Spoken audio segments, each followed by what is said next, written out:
స్వామి దేవస్థానం ఇది ఎంతో పురాతనమైనది. దీన్ని ఉత్తర శ్రీరంగం అని కూడా అంటారు.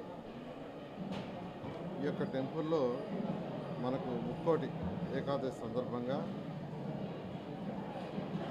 20వ తేదీ నుంచి, ఈ నెల 20వ తేదీ నుంచి 29 వరకు పగల్ ఉత్సవాలని జరుపుతారు. ఆ తర్వాత 30వ తేదీ నుంచి 30వ తేదీ వైకుంఠ ఏకాదశి. అది అయిన తర్వాత మరలా ఒక 10 రోజులు అంటే రాపత్తి 10 రోజులు అంటారు, రాపత్తి రోజులు. ఆ 10 రోజులు యాక్చువల్గా ఈ యొక్క ఉత్తర ద్వారదర్శనం యాక్చువల్గా ప్రజలకు ఏర్పాటు చేయటం ఉంటుంది. కోటి ఏకాదశి రోజు ఏర్పాటు చేసి తర్వాత 10 రోజులు ఉత్తర దర్శనం ఏర్పాటు జరుగుతుంది. దీనికి సంబంధించి ఈరోజు అటు టెంపుల్ అధికారులు, ఆర్డీఓ గారు, మరియు ఎలక్ట్రిసిటీ డిపార్ట్మెంటు, ఫైర్ డిపార్ట్మెంటు, అదేవిధంగా మున్సిపల్ శాఖ, హెల్త్ డిపార్ట్మెంటు వీళ్ళందరితో డిస్కస్ చేయడం జరిగింది.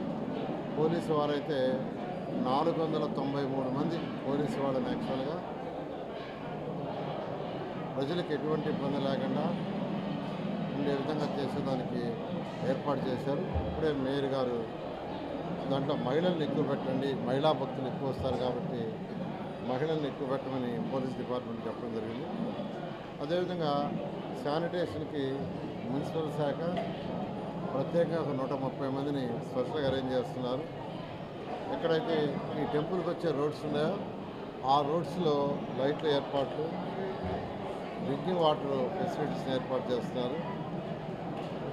ఆ సమయంలో ఎలక్ట్రిసిటీ ఫెయిల్యూర్ లేకుండా ఎలక్ట్రిసిటీ డిపార్ట్మెంట్ చూస్తూ ఉన్నారు. అదేవిధంగా ఫైర్ వాళ్ళు స్పెషల్గా కొంతమంది స్విమ్మర్స్ని ఏర్పాటు చేస్తామని చెప్పడం జరిగింది. హెల్త్కి సంబంధించి వాళ్ళు 29వ తేదీ 30వ తేదీ 2 రోజులు హెల్త్ క్యాంపులు ఏర్పాటు చేస్తున్నారు. ఈ యొక్క టెంపుల్ని దర్శించుకోవడానికి సుమారు 50,000 మంది పైగా భక్తులు వస్తారనేది అంచనా. కాబట్టి భక్తులందరికీ ఒకటే నేను చెప్పేది, ఎప్పటిలాగానే ఎటువంటి ఇబ్బంది లేకుండా ఈ ప్రభుత్వం అధికారులందరూ ఏర్పాటు చేస్తున్నారు. ఆ యొక్క భగవంతుడిని అందరూ ప్రార్థించుకొని ప్రతి ఒక్కరూ ఆయుర ఆరోగ్యాలతో సకల ఐశ్వర్యాలతో ఉండాలని, ఈ రాష్ట్రం అన్ని విధాల అభివృద్ధి చెందాలని ఆ భగవంతుని